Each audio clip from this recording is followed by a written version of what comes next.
Hello students, electronics ষষ্ঠ পর্বের microcontroller and embedded সিস্টেমের অনলাইন ক্লাসে সবাইকে স্বাগত জানাচ্ছি। আমি Mohammad Ariful Islam, instructor electronics, Sylhet polytechnic institute. আমরা ইতিমধ্যে 7টি অধ্যায় শেষ করে ফেলেছি। আজকে আমরা অষ্টম অধ্যায় নিয়ে পড়াশোনা করব। তো অষ্টম অধ্যায়ের নাম হচ্ছে আন্ডারস্ট্যান্ড 8051 সিরিয়াল কমিউনিকেশন। অর্থাৎ আমাদের যে 8051 যে মাইক্রোকন্ট্রোলারটা নিয়ে আমরা পড়াশোনা করতেছি, সেই মাইক্রোকন্ট্রোলারের ভিতরে একটা সিরিয়াল কমিউনিকেশন পোর্ট আছে, যার মাধ্যমে মাইক্রোকন্ট্রোলার সাথে অন্য কম্পিউটারের একটা কমিউনিকেশন করা যায়, বা এক মাইক্রোকন্ট্রোলারের সাথে অন্য মাইক্রোকন্ট্রোলার কমিউনিকেশন করতে পারে। তো সেটা হচ্ছে সিরিয়াল কমিউনিকেশন চ্যানেল। তো এটা নিয়ে আমরা আজকে পড়াশোনা করব। তো চলো প্রথমে দেখে নেই আমাদের আজকের সাবজেক্টে কী কী মানে সিলেবাসে কী কী আছে। এই চ্যাপ্টারে প্রথমে আছে mention the different type of communication in digital system. Digital সিস্টেমে মানে যে কয় ধরনের কমিউনিকেশন সিস্টেম আছে সেগুলো সম্পর্কে আমরা জানবো। তারপরে 8051-এর ভিতরে যে সিরিয়াল পোর্টটা আছে সেটা ফিচার সম্পর্কে জানবো। 8.3 describe the block diagram of 8051 serial port. 8051 serial পোর্টের যে ব্লক ডায়াগ্রামটা আছে, আমরা সেই ব্লক ডায়াগ্রামটা দেখব। তারপরে সিরিয়াল কমিউনিকেশন প্রোটোকলের ক্ষেত্রে ডেটা যে ফরম্যাটিং, আমরা সেই ডেটা ফরম্যাটিংটাও দেখব। তারপরে আমরা সিরিয়াল কমিউনিকেশন করার জন্য আমাদের একটা লাগে, কমিউনিকেশন পোর্ট লাগে। কেমন? তো এটাকে নর্মালি RS-232 কমিউনিকেশন পোর্ট বলে। তো আমরা এটা সম্পর্কে, বা অনেকে এটাকে DB9 কানেক্টর বলে, এটা সম্পর্কে আমরা জানবো। তারপরে 8.6 describe the pin and structure of line driver. একটা আইসি MAX232 নামে পাওয়া যায়, বহুল ব্যবহৃত একটা আইসি। এই আইসির পিন ডায়াগ্রাম এবং এর স্ট্রাকচার সম্পর্কে জানবো। তারপরে explain the function of serial port register. Serial communication করার জন্য মাইক্রোকন্ট্রোলারের ভিতরে একটা রেজিস্টার রয়েছে, সেই রেজিস্টারটা সম্পর্কে আমরা বিস্তারিত জানবো। তারপরে describe the mode of serial communication of 8051। 8051-এর যে সিরিয়াল কমিউনিকেশন চ্যানেলটা আছে, এটা কি বিভিন্ন মোডে এটাকে অপারেট করা যায়, এই মোডগুলো সম্পর্কে জানবো। Explain the procedure of setting baud rate of serial port. তো baud rate data transfer speed, তো এটাকে আমরা সেট করা শিখব। তারপরে write program to transmit and receive data through serial port. আমরা লাস্টে প্রোগ্রামিং দেখব, কীভাবে আমরা সিরিয়াল পোর্টে ডেটা আদান প্রদান করতে পারি। তো প্রথমেই যেটা আছে আমাদের 8.1, 8.1-এ ডিজিটাল সিস্টেমে বিভিন্ন ধরনের যোগাযোগ ব্যবস্থা। তো মেনলি আমাদের ডিজিটাল সিস্টেমে দুইটা ব্যবস্থাই হয়, দুইটা কমিউনিকেশন। একটাকে বলতেছে সিরিয়াল মোড, আরেকটা parallel mode. Serial mode are parallel mode কি? প্রথমে এখানে যে ছবিটা দেখতে পারতেছো, এটাকে প্যারালাল মোড বলতেছি আমরা। প্যারালাল মোড মানে একসাথে 8 বিট ডাটা ট্রান্সফার করা হবে। এখানে যেটা দেখতেছো এটা রিসিভিং সাইড, এটা ট্রান্সমিটিং সাইড। এখান থেকে দেখো D0 থেকে D7 8 বিট ডাটা একসাথে ট্রান্সমিট করা হবে এবং রিসিভও করা হবে 8 বিট ডাটা একসাথে, অর্থাৎ প্যারালাল থাকবে, লাইনগুলো প্যারালাল থাকবে। তো আমাদের আগে এখন তো ইউএসবি চলে আসছে, প্রিন্টার পোর্টটা আগে প্যারালাল পোর্ট ছিল, এরকম 8টা কেবলের মাধ্যমে ডেটা কমিউনিকেশন হতো। তারপরে সিরিয়াল ইন্টারফেস, মানে সিরিয়াল কমিউনিকেশন। তো সিরিয়াল কমিউনিকেশনটা কি? সিরিয়াল কমিউনিকেশন ডেটা যদিও 8 বিটের হবে, তারপরেও কি 8 বিটের হলেও ডেটার ক্ষেত্রে এটাকে আমরা 8 বিট একসাথে পাঠাবো না। আমরা কি করব, এক বিট করে ডেটা আমরা ট্রান্সফার করব। কেমন? এক বিট করে ডেটা ট্রান্সফার করব, এবং মানে টোটাল 8 বিট যখন পাঠানো শেষ হবে, তখন আমাদের কি হবে, তখন ওই ডাটাটা একসাথে কালেক্ট করে ওটাকে প্রোভাইড করা হবে। কেমন? তো এটা সিরিয়াল কমিউনিকেশন। তো পরে আসো দেখি, পরে আমাদের 8051 মাইক্রোকন্ট্রোলারের সিরিয়াল পোর্টের বৈশিষ্ট্য। আমরা যে 8051 মাইক্রোকন্ট্রোলার নিয়ে পড়তেছি, এর ভিতরে কি সিরিয়াল পোর্ট আছে, তাই না? তো সিরিয়াল পোর্টের কি কিছু বৈশিষ্ট্য আছে, তো আমরা সেই সিরিয়াল পোর্টের বৈশিষ্ট্যগুলো দেখি। প্রথমেই বলতেছে কি 8051 microcontroller on chip serial communication port আছে, মানে এর যে সিরিয়াল কমিউনিকেশনটা, সেই সিরিয়াল কমিউনিকেশনটা হচ্ছে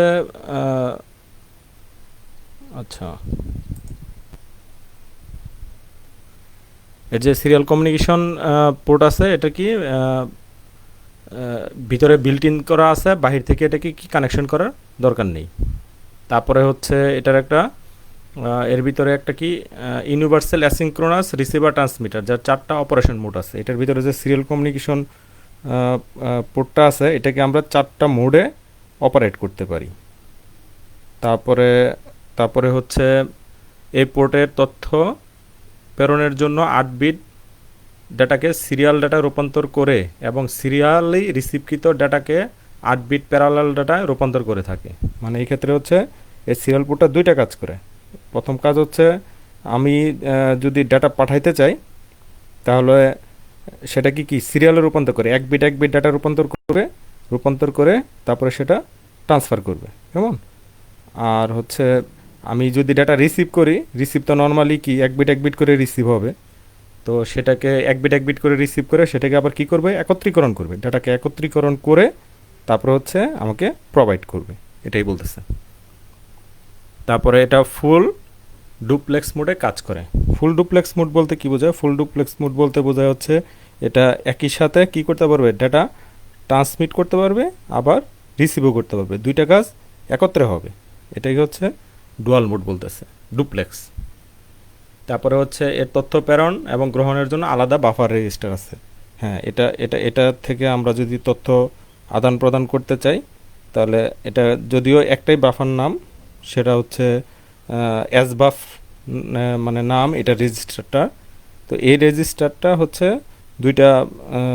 দুই কাজে ব্যবহার করতেছে, নাম একই কিন্তু একটা হচ্ছে সিরিয়াল বাফার একটা, আরেকটা হচ্ছে রিসিভ বাফার, আরেকটা হচ্ছে ট্রান্সমিট বাফার, দুইটা আলাদা আলাদা বাফার রয়েছে এখানে।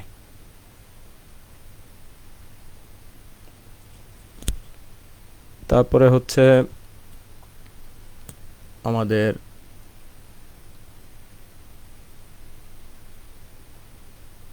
এটা কি করতে পারে, 2 বাইট ডেটা ধারণ করতে পারে। এই দুই বাইট ডেটা ধারণ করা ব্যাপারটা হচ্ছে যে এটাতে ট্রান্সমিট করলাম আমরা ডেটা, আবার ধরো আবার কি করতেছি, রিসিভও করতেছি। তো হতে পারে যে একটা ডাটা আমরা রিসিভ করলাম, রিসিভ করলাম, করার পরে হচ্ছে আরেকটা ডাটা আমি রিসিভ করি নাই, মানে ওই ডাটাটা এখনও কি আছে, ওই ডাটাটা হচ্ছে আসতেছে, পথে আছে, কিন্তু আমাকে কি করতে হয়, ডাটাগুলোকে একটা একটা করে কালেক্ট করে নিতে হয়। যদি এমন হয় যে একটা ডাটা আমি এখনও কালেক্ট করি নাই কিন্তু ইতিমধ্যে পথে কি আরেকটা ডাটা চলে আসছে, তো সেই ক্ষেত্রে সে কী করতে পারে, দুইটা ডাটা সেভ করে রাখতে পারে, 2 বিট ডাটা সেভ করে রাখতে পারে, এটি হচ্ছে তার ক্ষমতা। তারপর হচ্ছে সিরিয়াল পোর্টকে কন্ট্রোল করার জন্য এসকন নামে একটা বিট অ্যাড্রেসেবল রেজিস্টার আছে। হ্যাঁ, সিরিয়াল কমিউনিকেশন কন্ট্রোল রেজিস্টার নামে একটা রেজিস্টার আছে। এটাকে আমরা কি করতে পারি, এটাকে হচ্ছে আমরা সিরিয়ালি মানে ওই সিরিয়াল পোর্টটাকে নিয়ন্ত্রণ করতে পারি, এর জন্য এই নামে একটা রেজিস্টার আছে। এই নামটা মনে রাখতে হবে, আমরা যখন প্রোগ্রামিং করব তখন এটা আমাদের কাজে লাগবে। তারপরে হচ্ছে সরি একটা কল আসছে, আমি এটা সাইলেন্ট করে দিই।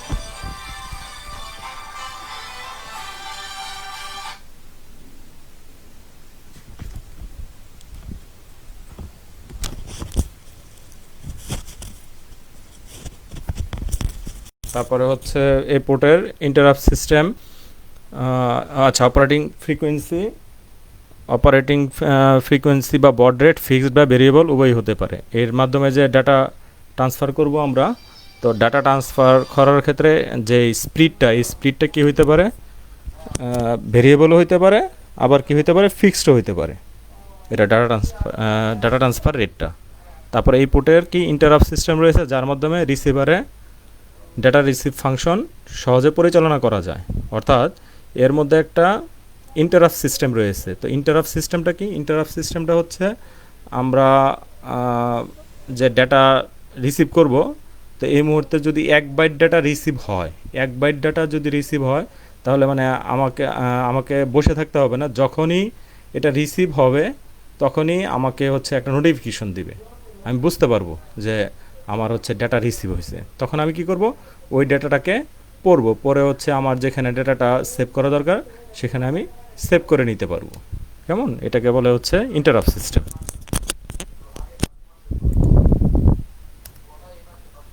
8.3 হচ্ছে 805.1 মাইক্রোকন্ট্রোলারের সিরিয়াল কমিউনিকেশন পোর্টে সরলীকৃত ব্লক ডায়াগ্রাম। এটা আসলে খুবই সিম্পল একটা ব্লক ডায়াগ্রাম, এটাতে তেমন বোঝানোর কিছু নাই। সেটা হচ্ছে দেখো এখানে একটা ইন্টারনাল 8 বিটের ডাটা বাস আছে, এর সাথে একটা কি এসবাফ সিরিয়াল বাফার, এটা একটা রেজিস্টার। তো হচ্ছে ইন্টারনাল যে 8 বিট ডাটা বাস আছে এখান থেকে 8 বিট ডাটাটা হচ্ছে তোমার এখান দিয়ে হচ্ছে এখানে শিফট হয়, তারপরে এখানে এই বাফার থেকে 1 বিট ডাটা করে এদিক দিয়ে ট্রান্সফার হয়। Simple block diagram. আর যদি রিসিভের কথা বলি আমরা, যে কোনোভাবে যে কোনো তারের মাধ্যমে হচ্ছে দিক দিয়ে রিসিভ হয়, রিসিভ হয়ে ডাটাটা কোথায় জমা হয়, শিফট রেজিস্টারে এসে জমা হয়। কেমন, তো শিফট রেজিস্টারে এসে জমা হইলে সেটা ওই রেজিস্টার থেকে কোথায় আসে, এসবাফ। দেখো দুইটার নাম কিন্তু একটু আমি বলছিলাম যে সিরিয়াল বাফার রেজিস্টার, দুইটার নাম সেম নাম, কিন্তু এটা হচ্ছে রাইট ওয়ানলি আর এটা হচ্ছে রিড ওয়ানলি। মানে এখান থেকে এটা আলাদা বাফার, নাম একই হইলো, বাফার দুটো আলাদা। এটা দিয়ে হচ্ছে ডাটা এখানে রিসিভ হয় আর এখান দিয়ে হচ্ছে ডাটা ট্রান্সমিট করা হয়, তারপরে এটা ডাটা বেসে যায়। এটার আসলে ব্লক ডায়াগ্রামটা এটা সিম্পল, এটা তেমন মানে কঠিন কঠিন কিছু না আর কি। তারপরে হচ্ছে 8.4, এটা একটু বোঝার ব্যাপার আছে, সেটা কি সিরিয়াল কমিউনিকেশন প্রোটোকল ও ডেটা ফরম্যাট। অর্থাৎ আমরা যে সিরিয়ালি ডেটা পাঠাবো সেই ডেটার ফরম্যাটটা কেমন হবে বা ডেটাটা আমরা কিভাবে পাঠাবো।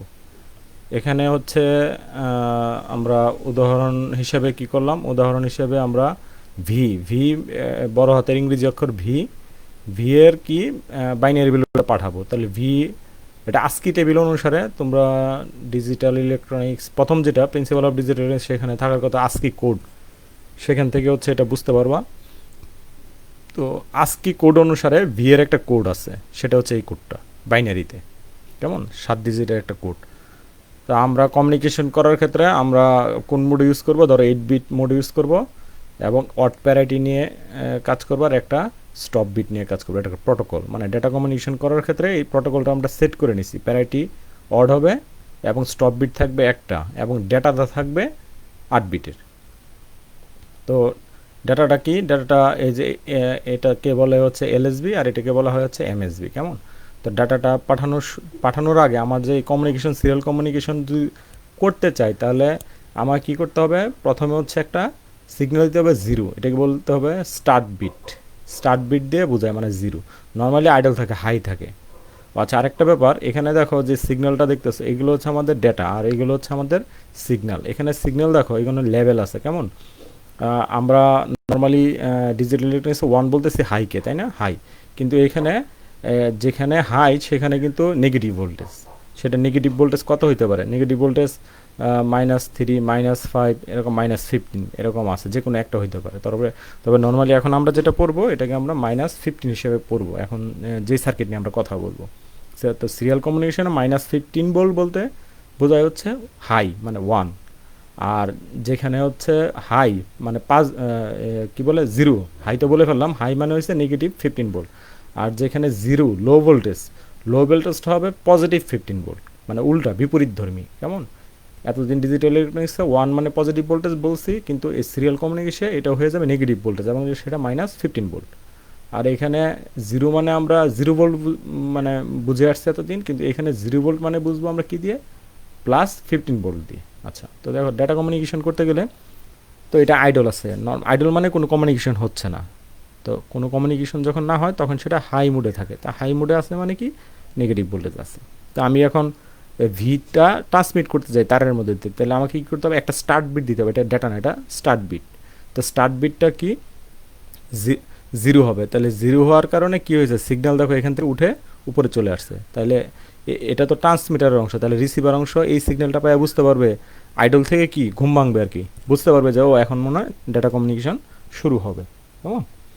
তো যখন এখানে এটা 1 হবে, স্টার্ট বিট পাইলো, তারপরে কী পাঠাবো, এলএসবি। এলএসবি মানে এই যে পাশে least significant bit. Least significant বিটটা কত, 0 এখানে দেখতে পাচ্ছ তোমরা, এটা হচ্ছে 0।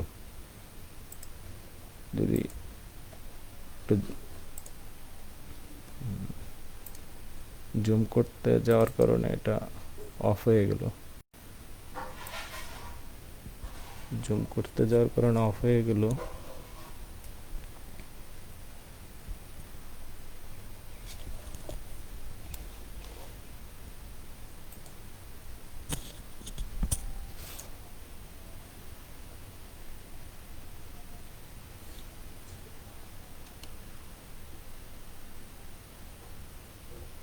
সরি, আমি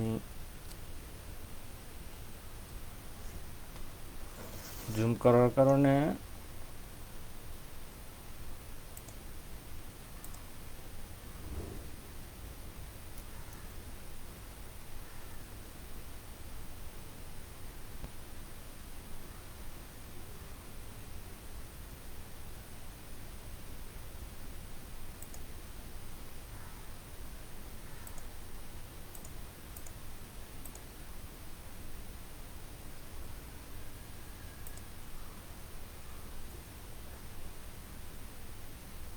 আমার মনে হয় তোমরা আবার স্ক্রিনটা দেখতে পাচ্ছ।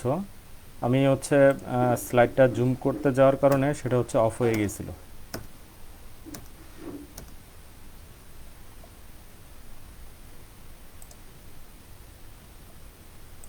তো এখানে যেটা আমি মানে দেখাতে যাচ্ছিলাম সেটা হচ্ছে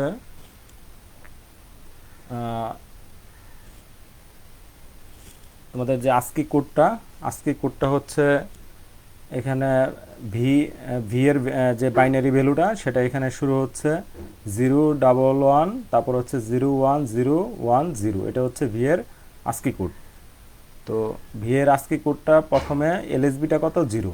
তো এলএসবিটা দেখো এখানে, এলএসবিটা কত, 0। তো 0-র পরিবর্তে এখানে আমাদের সিগন্যালটা কি হবে, 0-র পরিবর্তে আমার সিগন্যালটা হবে হচ্ছে এখানে 15 ভোল্ট প্লাস 15 ভোল্ট।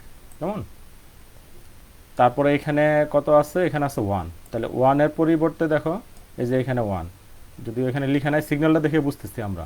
এলএসবিটা কি ছিল, এলএসবিটা ছিল এখানে 0। এই যে এলএসবিটা 0-0 কারণে এখানে সিগন্যালটা কত চলে আসছিল,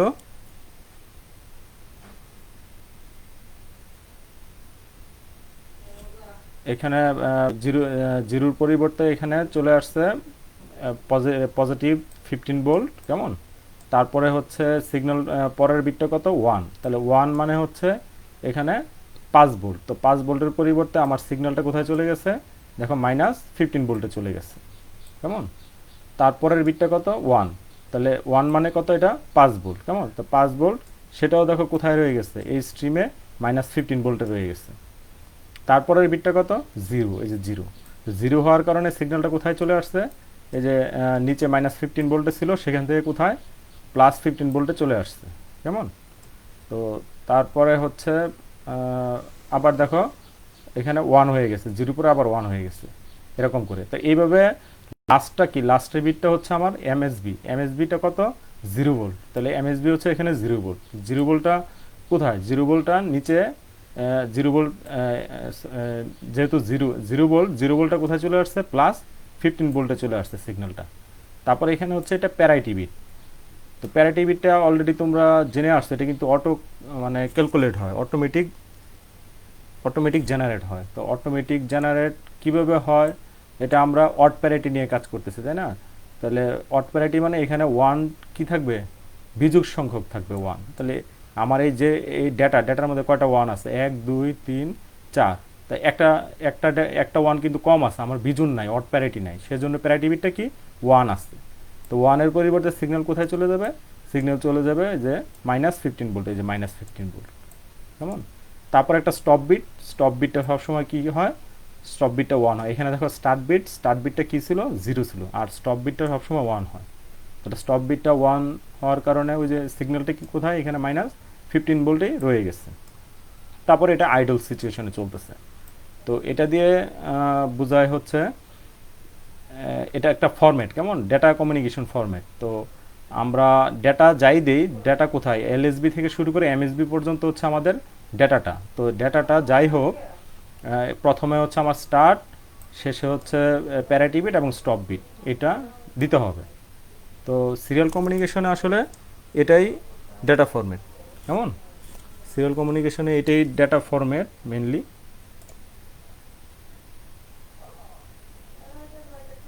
আবার এটাকে কি প্রটোকলও বলে, কেমন এটাকে RS-232 প্রটোকল নামেও চিনে।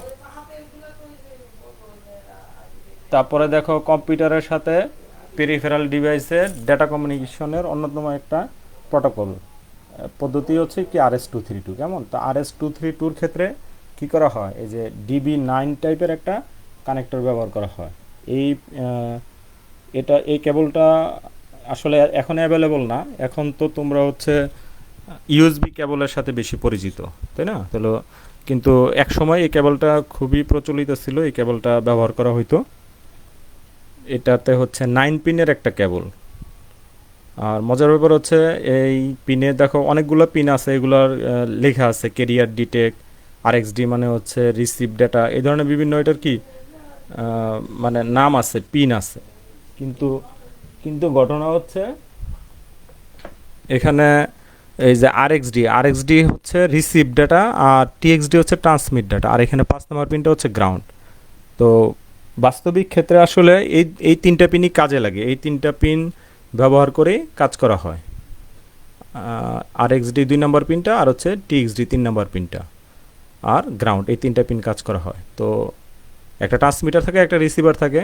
তো ট্রান্সমিটারের RxDর সাথে আমাদের রিসিভারের TXD সংযোগ করতে হয়, আর রিসিভারের TXDর সাথে ট্রান্সমিটারের RxD সংযোগ করতে হয়। এই জিনিসটা কিন্তু মনে রাখতে হবে, এটা হচ্ছে ক্রস কানেকশন, কেমন ক্রস কানেকশনের মাধ্যমে একটার সাথে আরেকটা কানেক্ট করতে হয়। তো এখন একটা ব্যাপার বুঝতেছো যে আমরা যে কমিউনিকেশন করব, একটু আগে যে ডেটা ফরম্যাটটা দেখে আসছি, আমরা ডেটা ফরম্যাটটা কেন দেখে আসছি, ডেটা ফরম্যাটটা দেখে হচ্ছে আমি বোঝার চেষ্টা করছি যে আমি যদি 1 পাঠাইতে চাই তাহলে তারের মধ্যে দিয়ে কত ভোল্ট দিতে হবে, মনে আছে নিশ্চয়ই।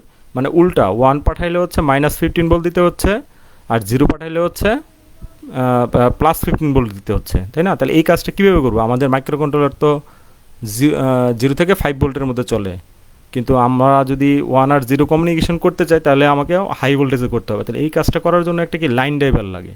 লাইন ড্রাইভার মানে যেটা এই কাজটা করে দিবে, যার ইনপুটে যদি আমরা TTL সিগন্যাল দেই, TTL মানে হচ্ছে ওই যে 5 ভোল্ট, 0 আর মানে 0 আর 1 যদি দেই, সেটাকে কি করবে, ভোল্টেজে রূপান্তর করে দিবে। কোন ভোল্টেজে? যদি 0 দেই তাহলে সেটা কি পজিটিভ 15 ভোল্টে রূপান্তর করে দিবে, আর যদি 1 দেয় তাহলে নেগেটিভ 15 ভোল্টে রূপান্তর করে দিবে। এই কাজটা করে দিবে হচ্ছে যে আইসিটা, ওইটাকে বলতেছে কি লাইন ড্রাইভার। তাহলে এই নামে এটা একটা খুবই ব্যবহৃত, কমন ব্যবহৃত MAX232 লাইন ড্রাইভার। এছাড়াও আর অনেক লাইন ড্রাইভার আছে, কিন্তু এটা বহুল ব্যবহৃত। তো এটার যে পিনগুলা, এটা একটা সার্কিট, এটা হচ্ছে আইসিটা, কেমন এটা হচ্ছে আইসিটা, এটা ধর আমি এটা হচ্ছে আইসিটা, এর পিন ডায়াগ্রাম এখানে দেখতেছো, এগুলো এখানে দুইটা ক্যাপাসিটর সংযুক্ত করতে হয়। এই যে এখানে একটা ক্যাপাসিটর সংযুক্ত করতে, এই ক্যাপাসিটর দিয়ে আসলে ভোল্টেজ বুস্ট করা হয়, যেমন এই দুইটা ক্যাপাসিটরের মাধ্যমেই ভোল্টেজটা বুস্ট করে দেওয়া হয়। তো এটা হচ্ছে তোমাদের এখানে যেহেতু পিন ডায়াগ্রাম আছে, তোমরা পিন ডায়াগ্রামটা মুখস্থ করে নিবা। সার্কিট ডায়াগ্রাম এখানে দেখতেছো, এখানে কিন্তু দুইটা চ্যানেল আছে। আমরা এই যে যে কোনো দুইটা চ্যানেল নিয়ে কাজ করতে পারি, এই দুইটা চ্যানেল নিয়ে কাজ করতে পারি, এই দুইটা নিয়েও কাজ করতে পারি। আবার কি করতে পারি, এখান থেকে একটা ট্রান্সমিশনের জন্য এখান থেকে একটা ব্যবহার করতে পারি, রিসিপশনের জন্য এখান থেকে একটা ব্যবহার করতে পারি। অর্থাৎ এই যে 11 আর হচ্ছে 12 পিন একটা মাইক্রোকন্ট্রোলার কানেকশন করে রাখতে পারি, আর হচ্ছে এখানে কত আছে 14 আর 13, এটা কি কম্পিউটারের সাথে কানেক্ট করতে পারি। যেমন এটা করে আমরা কি করতে পারি, কমিউনিকেশনটা করতে পারি। তো চলো আমরা এটার একটা সার্কিট দেখি, যে আসলে এই সার্কিটটা মানে এটা কিভাবে কাজ করবে, এটার একটা উদাহরণ। যে সার্কিটটা এখন তোমাদেরকে আমি দেখাচ্ছি, এই সার্কিটটা একদম মানে বাস্তবিক সার্কিট। এই সার্কিট নিয়ে আমি নিজেই কাজ করছি, এটা আমার হচ্ছে বিএসসিতে প্রজেক্টের একটা অংশ ছিল এই সার্কিটটা। তো সেটাই তোমাদেরকে দেখাচ্ছি। আবার ক্লোজ হয়ে যাইতে পারে, যদি ক্লোজ হয়ে যায় দুঃখিত। আচ্ছা, ক্লোজ হয়নি। তো এখানে দেখো এটা হচ্ছে মাইক্রো কন্ট্রোলার, কেমন, এটা আমাদের 8051 মাইক্রো কন্ট্রোলার। এই পাশে এটা হচ্ছে ক্লক সার্কিট, আর বিসিসির সাথে কানেকশন করে দেওয়া আছে। এটা কি ওই যে ক্রিস্টাল, কেমন, ক্রিস্টাল দিয়ে ক্লক সার্কিট। আর এখানে হচ্ছে ব্যাপারটা দেখো, আমাদের পিন আছে কি 10 নাম্বার আর 11 নাম্বার পিন আছে। একটা নাম হচ্ছে আরএক্সডি আর একটা হচ্ছে টিএক্সডি। তো এই দুইটা পিন কোথায় কানেকশন করছি, 11 এবং 12 নম্বর পিনে কানেকশন করে দিছি। কেমন, এই যে ট্রান্সমিটিনে এখানে দেখো এখানে কিন্তু উল্টা, এই যে আরএক্সডি কোথায় লাগাইছি, টিতে, টির সাথে আর আর এখানে টিএক্সডি কোথায় নিয়ে, আচ্ছা এখানে না, এটা পরবর্তী ওই পাশে, এখানে ঠিক আছে। এখানে হচ্ছে আরএক্সডি নিয়ে আরএক্সডিতে সংযোগ করে দিছি, টিএক্সডি নিয়ে টিএক্সডিতে সংযোগ করে দিছি। এটা তো জাস্ট হচ্ছে এটা উল্টায় নেই, কারণ কি এআইসির কাজ তো হচ্ছে শুধু কি ভোল্টেজ চেঞ্জ করা, সেজন্য উল্টায় নেই। তো এখানে রিসিভ সিগন্যাল এখানে রিসিভ সিগন্যাল আসবে, এখানে ট্রান্সমিট সিগন্যাল এখানে ট্রান্সমিট সিগন্যালে আসবে। হ্যাঁ, আসার পরে এখানে কি করবে, এখান থেকে এই যে 14 নম্বর পিন দিয়ে একটা সিগন্যাল বের হয়ে যাবে, আর 13 নম্বর পিন দিয়ে হচ্ছে ঢুকবে। এখানে হচ্ছে ক্রস করে দিতে হবে, এই যে এই কানেক্টরের ক্ষেত্রে এটা ক্রস করে দিতে হবে। এখানে দেখো কোথায় কানেকশন করছি, এখানে 2 নম্বর পিনে, 3 নম্বর পিনে, আর হচ্ছে এটা 1 নাম্বার দেখাইছে, এটা 5 নম্বর পিনে দিলে হবে, কেমন, 5 নম্বর পিনও গ্রাউন্ড, 1 নম্বর পিনও গ্রাউন্ড, যে কোনো একটা কানেকশন দিলেই হবে। কিন্তু মেন গুরুত্বপূর্ণ বিষয় হচ্ছে এখানে 2, এই যে 2 হচ্ছে আরএক্সডি আইনা সংযোগ করবে এই যে এখানে টিএক্সডির সাথে। এই যে এই লাইনটা কি টিএক্সডি লাইন, টিএক্সডি লাইনের সাথে এখান থেকে পিনের 2 নাম্বার আরএক্সডি সংযোগ করবে। আর এখানে হচ্ছে কত 3 নাম্বার পিন, এটা হচ্ছে কি টিএক্সডি না সংযুক্ত করবে এই আইসির এই যে আরএসডির সাথে, যেটা আমাদের আরএক্সডি, কেমন। তো এটা এটা এটা হচ্ছে তোমার মানে অ্যাপ্লিকেশন, RS-232 কমিউনিকেশন অ্যাপ্লিকেশন। তো আমাদের আসলে আরও অনেক অধ্যায় মানে বেশ কিছু রয়ে গেছে, চ্যাপ্টার রয়ে গেছে, কিন্তু আমার মনে হয় হচ্ছে আমরা শেষ করতে পারবো না, আমাদের আরেকটা ক্লাসের প্রয়োজন পড়বে, কেমন, আরও অনেকগুলো টপিক রয়ে গেছে।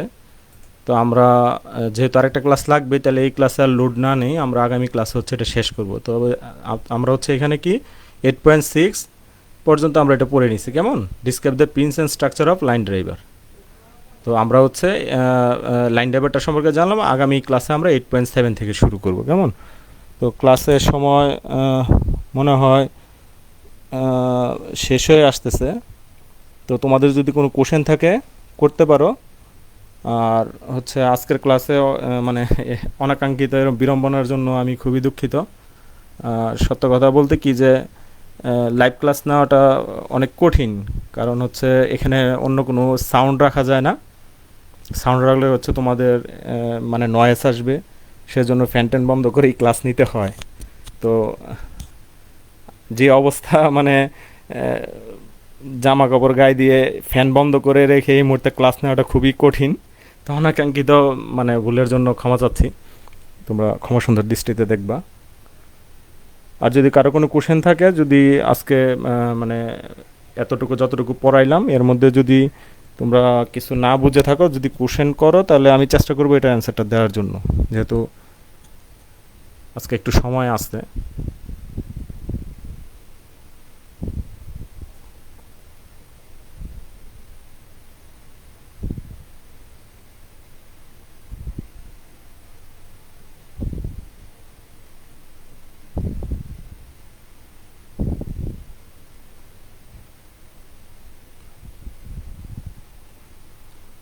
আমার না আসলে অনেকেই হয়তো বলছে যে ক্লাস না, আমাদের কিন্তু গত সপ্তাহ ক্লাস হয়েছে, কেমন, গত সপ্তাহ ক্লাস হয়েছে, তোমরা হয়তো জানো না। না জানার কারণে আমিও আসলে গত ক্লাসে লাইভে স্টুডেন্ট পাইনি, কিন্তু ওই ক্লাসটা রেকর্ডের অবস্থায় আছে ফেসবুকে, কেমন, তোমরা ওটা দেখে নিতে পারো। গত গত বুধবার থেকেই ক্লাসগুলো শুরু হয়েছে, মঙ্গলবার পর্যন্ত ঈদের বন্ধ ছিল, সেজন্য বুধবার থেকে আমাদের ক্লাসগুলো অনলাইনে আছে, তোমরা দেখে নিতে পারো। আচ্ছা, আজকের টপিক সম্পর্কে যদি কারো কোনো কোশ্চেন না থাকে, তাহলে হচ্ছে ক্লাসটা এখানেই শেষ করতে যাচ্ছি। আশা করি আগামী ক্লাসে সবাইকে পাবো। তোমাদের যারা ফ্রেন্ড সার্কেল আছে সবাইকে মানে বলো যে যাতে নিয়মিত ক্লাসে আসে। আসলে আমাদের এই করোনা পরিস্থিতি আপগ্রেড হচ্ছে, দ্রুতই আশা করি প্রতিষ্ঠান খুলে ফেলবে। সেই ক্ষেত্রে হচ্ছে আহ, তোমাদের তখন পড়াশোনার প্রচণ্ড চাপ পড়ে যাবে। তো সেজন্য আমি মনে করি যে সবাই ক্লাসে উপস্থিত হবে। তো সবাইকে ধন্যবাদ জানাচ্ছি। ধন্যবাদ জানিয়ে আগামী ক্লাসে তোমরা আবার ক্লাসে অংশগ্রহণ করবা সেই প্রত্যাশা ব্যক্ত করে আজকের ক্লাস এখানেই শেষ করতেছি। সবাইকে ধন্যবাদ।